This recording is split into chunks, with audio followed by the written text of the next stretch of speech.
Brought to you in association with Grendel Press. This is Werewolf the Podcast, a serial killer drama.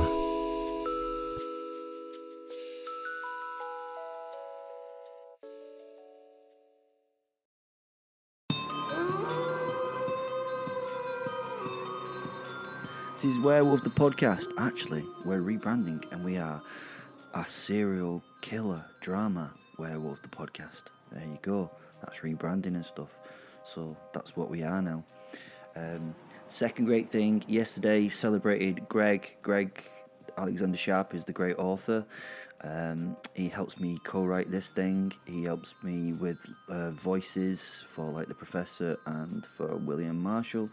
And yesterday we met face to face for the first time after I think it's a couple of years of working together. So we shared a beer and it was really wonderful. Yeah, that was great. Thirdly, we Greg wrote the Professor section of this today, and it brings back in something really clever that we did in episode 105, which was we're combining his novels and the podcast together and sort of doing that magic again. So we did it for the first time ever in history on 105, and we're probably doing it for the second time ever in history on 175. So there you go. Magic is always happening for us. Apart from that, loads of stuff in the description-y bit down there where the words are. You can go down there. Thanks to all those people who are sending us lovely coffees. You can donate, or give us some money down at support the podcast. Apart from that, it's all good. Well, for fuck's sake, how old are you? I shouted at the so-called man storming away from the cafe. He ignores me and strides away. I cannot bear this man. I look around for Asa. She's standing with Fenrir a few meters away. Both are fully focused on us and what's happening. I can now pretty much read wolf body language, and Asa shows a bit of bemusement on her little wolfy face. Leave him, Fenrir says to me while looking in Will's direction, with some concern as he retreats into the distance. I understand his concern, but I, unlike Will, handle myself in a completely adult manner, of course. God damn fucking wag-stained pisshead, you stupid son of a fucking cow! I can't believe that you... Get back here! I stomp around, punctuating each swear word with a stamp of my foot. I pause for a moment and take a deep breath before I pass out. I must admit, I have impressed myself with the lovely flood of expletives. They felt good. And then I remember why they are flowing so well, and I start to wander back and forth again, stamping my feet like an enraged child, ranting in the grey day sunlight. Why don't you calm down, silly love? Says Fenrir. Oh, Mr. Wolf, you just picked the wrong time to... You fucking what? What did you fucking twatting tell me?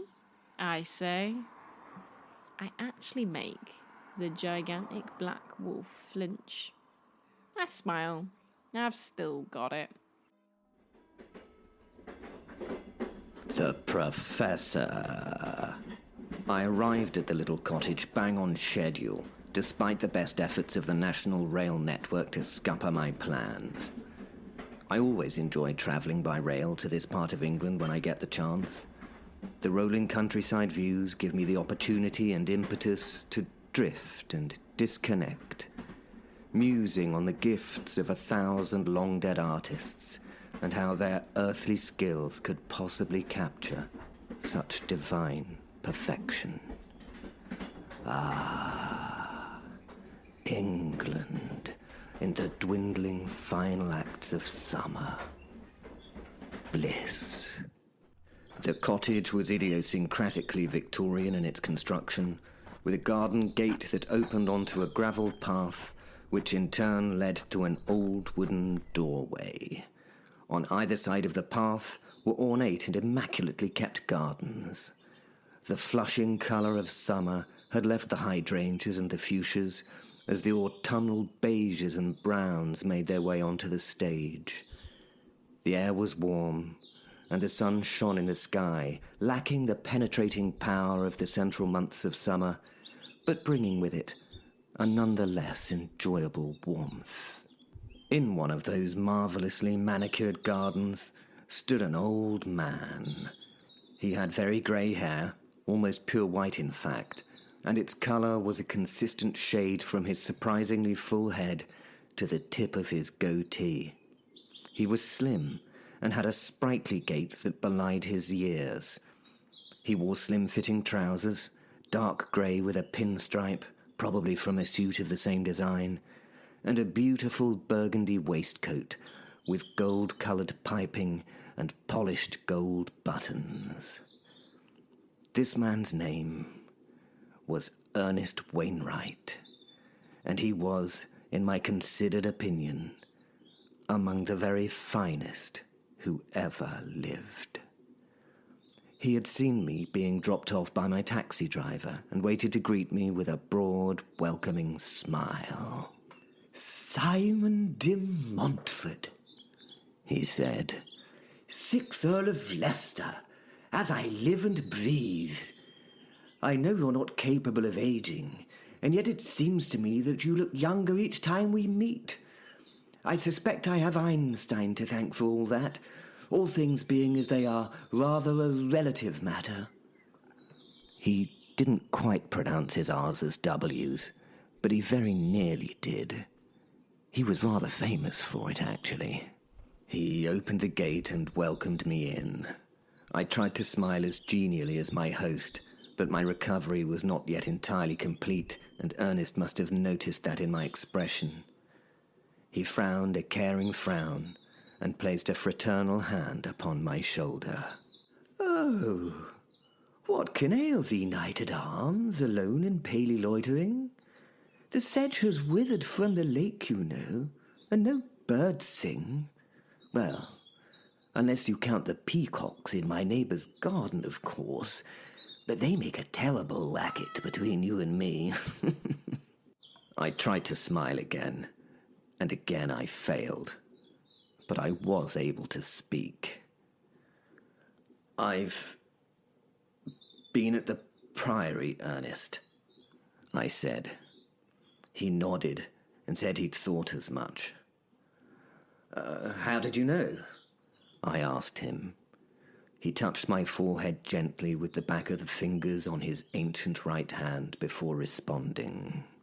"Well, I see a lily on thy brow, my dear boy," he said, "with anguish moist and fever dew, and on thy cheeks, if I'm not mistaken, a fading rose fast withereth too." "John Keats," I said. He always did have a way with words.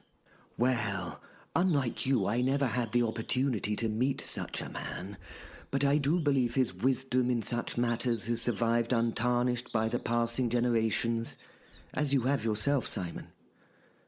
You'd better come in and tell me all about it, my dear, dear friend." Inside, the little cottage was far larger than it appeared from the road. Ernest had extended it more than once, and the room we now sat in had French doors that opened onto the rear patio and lawns beyond. The sun shone down on the green grass, and the lavender in pots by the windows added a pleasing fragrance to the comforting view. We sat in a pair of red leather wingback chairs that were as comfortable as it's possible to imagine. We had Darjeeling tea, which Ernest had brewed in a Wedgwood pot, and we had just enjoyed freshly toasted English crumpets with salted butter. Oh, my absolute favourite. Now then, said Ernest, where were we? Ah, yes, Keats. So, what can ail thee, knight-at-arms, so haggard and so woe-begone? The squirrel's granary is full. Well, it's getting there anyway. And the harvest's done. Sort of. I looked at him, and this time I was able to smile, although it was rather whimsical in its nature. It seemed appropriate to respond to Ernest in the idiom he had initiated. And so, I did. All right. I met a lady in the meads, full beautiful, a fairy's child. Her hair was long, her foot was light, and her eyes were wild. I made a garland for her head, and bracelets too, and fragrant zone. She looked at me, Ernest, as she did love, and she made sweet moan. And then she lulled me asleep, and thence I dreamed. Ah, woe betide, the latest dream I ever dreamt. On the cold hillside, I saw pale kings and princes too, pale warriors, death pale were they all. They cried to me, La belle dame sans merci hath thee in thrall. I saw their starved lips in the gloam, with horrid warning, gaped wide. And I awoke, and found me here, on the cold hillside. And this is why, dear Ernest, I sojourn here, alone and palely loitering. Though the sedge is, as you say, withered from the lake, and no birds sing. Ernest looked at me with as caring an expression as a parent might afford a stricken child. Oh dear, he said. Lucifer? Again? I shrugged and wiped a tear from my eye with the tips of my fingers. I'm afraid so, old boy, I said. And ever was it thus. I told him of the beguiling game Lucy had played, and how I had been utterly outmaneuvered, sparing few of the details. He was, after all, one of the very few people I'd ever met who could wholeheartedly understand what I'd got myself involved in. I told him of Will and Fenrir, and how the unfortunate demise of the Nixies had brought us together. I mentioned that Fenrir was a wolf spirit of the Surgut variety, which definitely pricked his interest. Ooh, I say, those are very rare, you know. Not your everyday werewolf, no, not at all, he said, allowing his enthusiasm for the subject matter to reveal itself in full splendor. But it was when I mentioned vampires that he stopped me in my tracks. Vampires, you say?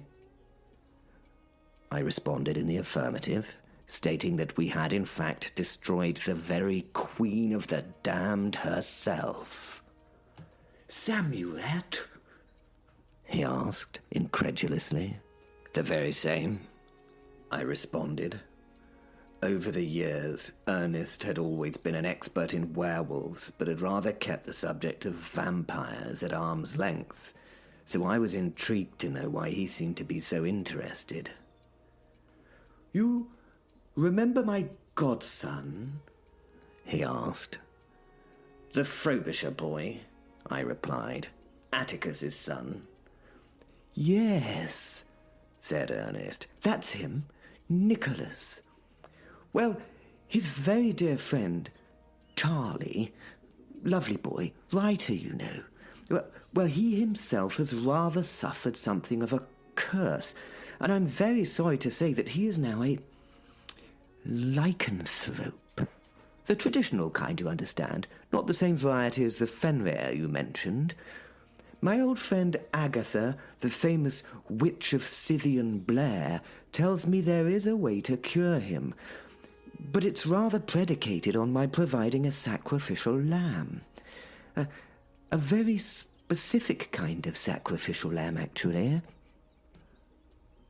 A vampire, I ventured.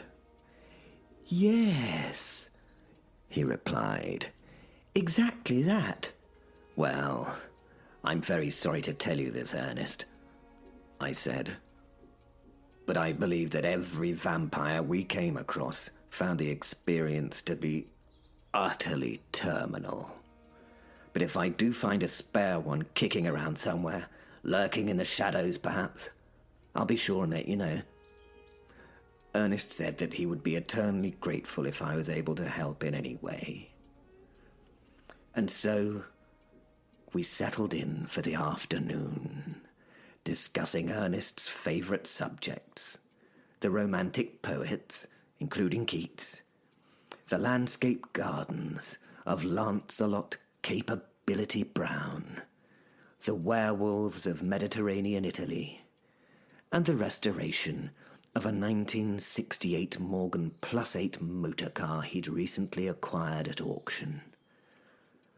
I knew instinctively that I was in the right place and with the right person to restore myself in a very few days to the required state of grace and balance to take once more to the pursuit of my mission. The mission that had been set for me by my Lord and Saviour, Jesus Christ himself. Asa. Well, this is going to be interesting. Will has just stormed out of the cafe for some reason.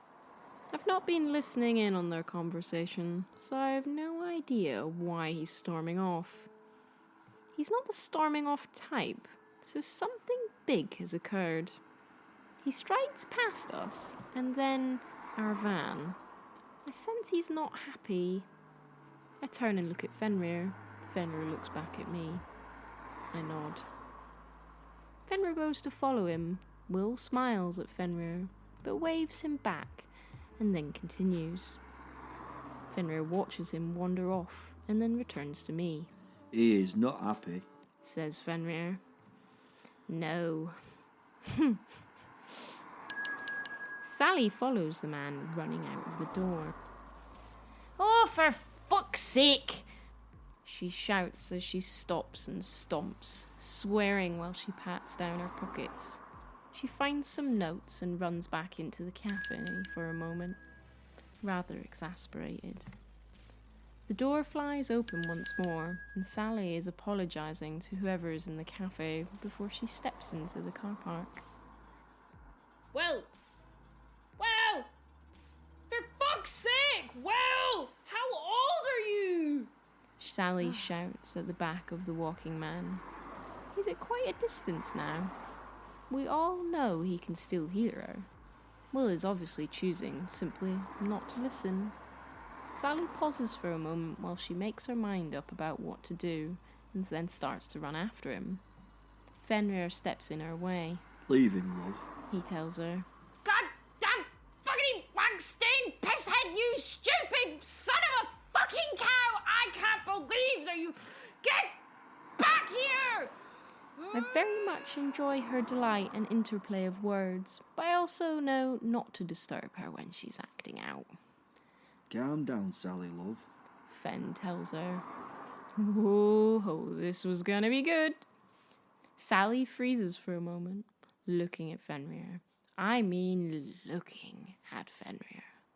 If looks could kill, then, well, Fenrir would not be dead because he's immortal, but he would at least feel a little bad. You fucking what? What did you fucking twatting tell me? Her fists are balled and she's fuming. No, another much more... Oh, I need a better word. A much more stronger term. Raging, perhaps? That's definitely the word she would use. She's literally vibrating on the spot, and her mind is racing. The rage. For his thousands of years on this planet, Fenrir reads the situation so very, very wrong. Thank you, Sally. He tells her. I physically wince at this big mistake as she starts to smile at him. He just needs some space, love. He stupidly continues. Sally seems to calm down. Oh, that's not a good sign. She puts up her hands on her hips, which is very much a bad sign, and I brace myself. It's one of those situations where you don't want to watch, but you just have to. Oh, I'm sorry, she says with deadly sarcasm, dripping venom from each word. No need to apologise. Oh dear. Fenrir is really not ready for this poor old soul. I mean, poor Will. She starts to strut back and forth.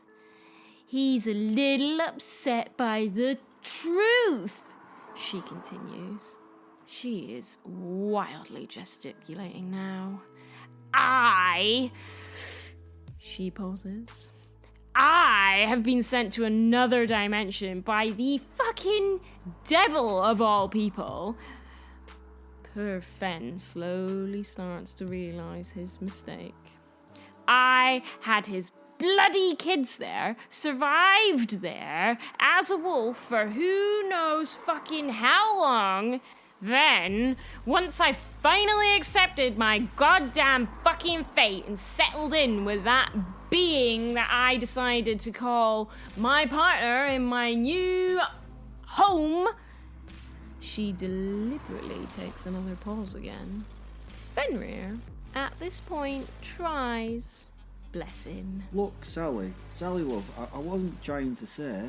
He gets me dragged back to this fucking place, and the first thing that I fucking meet is a 20-foot tall blood god. And guess what he tries to do? Oh yeah, he tries to kill us. And I can understand why poor Will is so upset. Poor fucking Will. By the end of this tirade, the giant black shadow of Fenrir, with his beautiful fiery eyes, looks a little cowed. Now, a standoff of sorts is starting to happen in front of us. Fenrir moves out of her way. Alright, continue. He tells her. Fucking continue. Fucking continue? I'm gonna fucking continue with you when I've continued the fucking cunt in you, she says as she passes us by with rage wafting off of her in bucket loads. Ben. Oh shit. He's coming this way. Well, the fucking legendary werewolf is coming this fucking way. I've just come out of fucking Lidl's with arms full of soft baked goods for Soula and me and the lads. See, it was my turn to pick up breakfast, as they call it here. Fuck, what do? I do about as casual as I can, a 180 and walk back into the supermarket. He cannot know that I'm here. He knows me and he can't know I'm here. He can't. At least we don't have to worry about him coming into Lidl's, eh? The man is a nut of money and he would not be seen in here, would he? Not out of poshness, but Not out of ever considering it neither. When I checked with the boys this morning, they said he was in that little cafe down Smith Street on the front. You know, him and that girl, they tends to spend ages in there in the morning. I should have had louder time, but even so, there weren't nothing on my phone telling me, he was on his way. I do have a radio. I have the radio in the fucking car. Of course I do. I'd look a right dick. I'd look right odd with a radio in Lidl's, wouldn't I? I mean, me being me in Lidl's is enough for the locals to stare at. Never mind me walking around with a bloody police fizz pop two-way. I keep an eye on Will, hiding behind, the weekly deal sign. I juggle my bags to get to my phone, eventually grabbing it out. Ah, I see. No signal. Of course, no signal, innit, in Scotland? No signal. Never mind that. No 4G, never mind fucking 5G. No, nothing up here. Or maybe, they haven't even turned the network on yet. Probably too few people to make it worthwhile after 8 PM and before 8 AM. Will seems to be without Fen. Those of you who've maybe met me before know that I can see a lot of this supernatural stuff that is mostly hidden from people. I'm not a wizard or nothing. I can't do none of that magic and bollocks. No. Apparently it's my utter lack of magicness that I can see these things cause of, if you know what I mean. The professor tried to compliment me by saying that it's, because I've got ADHD and a complete lack of imagination, that I see, dead things and the like. What a compliment, eh? A compliment, apparently. Will is typically seen with his big other half. He has Fenrir. Fenrir looks like a shadow with flames for eyes. Not just a shadow though. He's a gigantic wolf shadow. It's something to see. It's a shame. Well, you can't, can you? You're not me. The man and the wolf soul together are a hell of a frightening pair.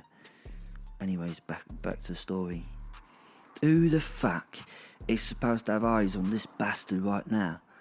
Because they ain't got me no info about he's out and about. As I see Will drop away around the corner, I make my slow move for the glam car. My tight Supra. She is beautiful, man. All my readies have been ran up in it.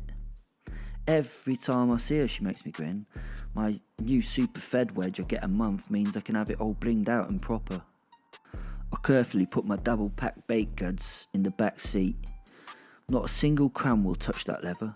I might be stressed about our target, but worry more about crumbs and smears, to be honest. I slowly pick up the radio, press the button, and with some annoyance say, B1 here. Does anyone want to fill me in on... Oh, fuck.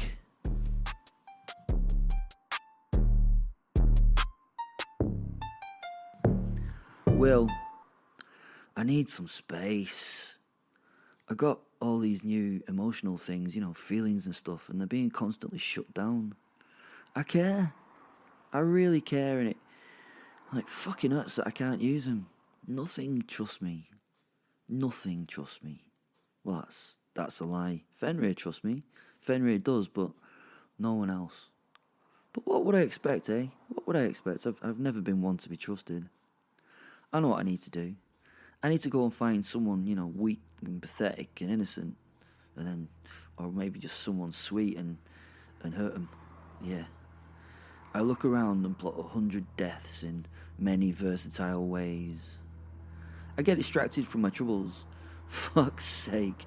That big, stupid detective Ben, what's-his-face, has just walked out of the supermarket and then back into it. You can tell that he's a super spook by the way he's so fucking obvious. I was being sarcastic there, of course. I've known he's been around up here for a few days now. I know his smell, and it really doesn't fit here. And his partner's here as well, Soula. I guess there's probably a hodgepodge of other agencies and specialists with them as support. They're always following me. Fuck it. I need to break from the misery, so I turn round and head back towards the supermarket and the super cop to have some fun at his cost. I can no longer see him, but his smell is fresh in the air. I don't sense him still in the supermarket. He's probably left it and got to his car. No car has driven out of the car park recently. Well, not since I walked past. So, you don't need to know how I know, I just know. So he's somewhere in here, in one of these cars. Can I find it? I stand and view the cars. He's likely to be in a boring, bog-standard one that, could fit into the locality. I've noticed up here most of the vehicles are old and abused, or there's those few that are brand new. There seems, little in between. Am I looking for an old Fiesta or something? Then there it fucking is. Oh my, a truly horrible wrapped Toyota Supra sits before me. It does seem like it sits ready to go. I marvel at the hideousness of the thing.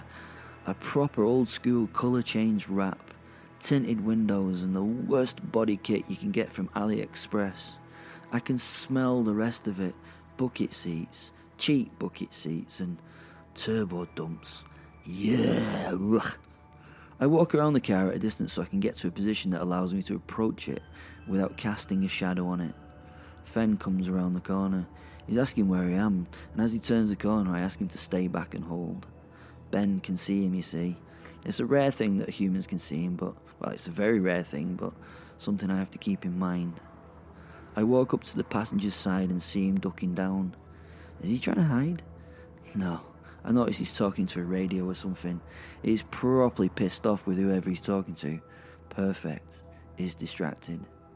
Whoever has had the last word has frightened the poor boy and he freezes. Brilliant. He looks up with a flash of palpable fear as I hold my raised knuckles about to knock on the window. In this moment of reckoning, I open the door to the awful thing, the awful car, and get into the cheap Sparko Evo bucket seat, a racing seat which is fully harnessed. Yeah, mate, he's just got in, Ben says into the radio before letting go of the send button and meeting my eyes. I reach for the radio and he flinches in response. I smile. At least I have the power still to scare the shit out of someone just by my appearance, but hey, this man knows all the horrors I have committed and enjoyed in the past. To him, I am a true monster. In his head, he probably thinks that this is the end of, him and his days. He's still frozen. I smile at him and stroke the sides of the seat I sit in. Hey Ben, how are things? I ask him as though I'm genuinely interested. He is still not capable of speech, which, I thoroughly enjoy. I look around the car interior. I flick a few switches and look at all that aftermarket anodized metal bits all around this fucking heap. I'd like to say nice car, I tell him. His body is a taut string of tension. Is he really thinking of running or maybe grabbing a gun? Oh, I do hope so. I would like to say, nice car, Ben, but it looks to me like you've lost some kind of bet, I continue. Ben relaxes and smiles and turns to sit properly in his seat. He nicely, because of my training and his knowledge of that training, puts both hands on the steering wheel. He knows how to do this because if he were to move quickly or if he did anything else, the likely outcome would be that, Ben would be dead. Thank you, I tell him. He doesn't look at me, he just stares out the front windscreen. His voice is now full of resignation. I'm going to ask him to do the one thing that he knows is, the worst thing that I can ask him to do. He knows that if he complies with that thing, he's probably going to die. He knows yet. What do you want? He asks me. His tone is flat. He now stares down at his crotch. His worst nightmare is about to happen. I'd like you to take me for a drive, Ben. I laugh as I put on the harness. I can see a brief micro-expression cross his face. He's thinking whether or not, with me strapped in, if he can get away or not. And then he realises, not. His hands tighten on the steering wheel. I can see the flesh whiten. I can see the muscles of his forearms bunch up.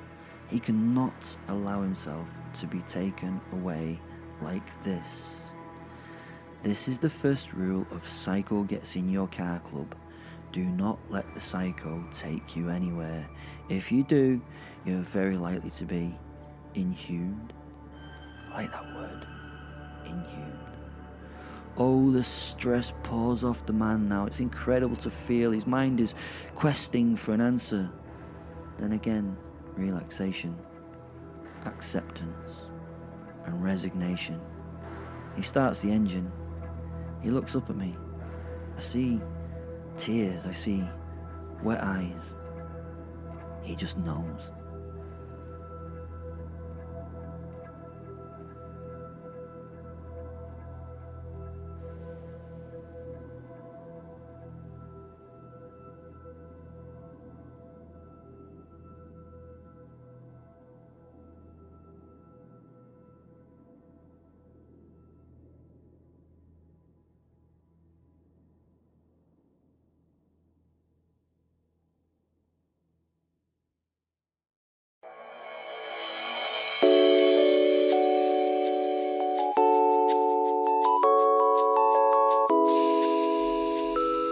Brought to you in association with Grendel Press. This is Werewolf the Podcast, a serial killer drama.